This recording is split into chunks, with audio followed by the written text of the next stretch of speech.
Asante sana. Upo uhusiano wa pekee sana kati ya karamu ile ya mwisho ya Bwana wetu Yesu Kristo pamoja na wanafunzi wake na adhimisho la Ekaristi Takatifu ambalo tunaliadhimisha siku hizi zetu. Kwa sababu kwanza kabisa tunarudi pale kwamba katika karamu ile ya mwisho ndipo ambapo Bwana wetu Yesu Kristo aliweka sakramenti ya Ekaristi Takatifu. Na aliweka hiyo ya sakramenti ya Ekaristi Takatifu kiambatana na kuweka pia sakramenti ya daraja takatifu.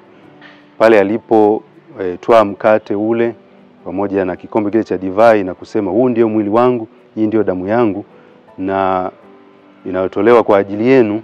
Lakini pia anapowaambia wale wanafunzi wake kwamba fanyeni hivi kwa ukumbusho wangu, anaweka sakramenti ya Ekaristi Takatifu, anaweka sakramenti ya daraja takatifu ili kwamba iendelee kuadhimishwa.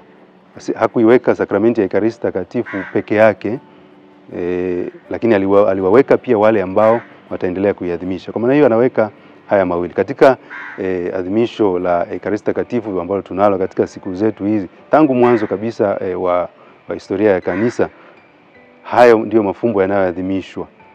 Naadhimisha Ekaristi Takatifu ikiadhimishwa na padre ambaye amepewa daraja takatifu. Vyote viwili ambavyo Bwana wetu Yesu Kristo mwenyewe aliviweka. Anasema huu ni mwili wangu, hii ni damu yangu kwa ajili yenu. Ni muendelezo wa sadaka ile ambayo anaenda kuitoa kwa ajili yetu ya mateso, kifo na kisha ufuko wake. Na hayo ndio tunayoadhimisha katika sakramenti ya Ekaristi Takatifu, katika adhimisho la Ekaristi Takatifu, ibada ya misa takatifu. Asante.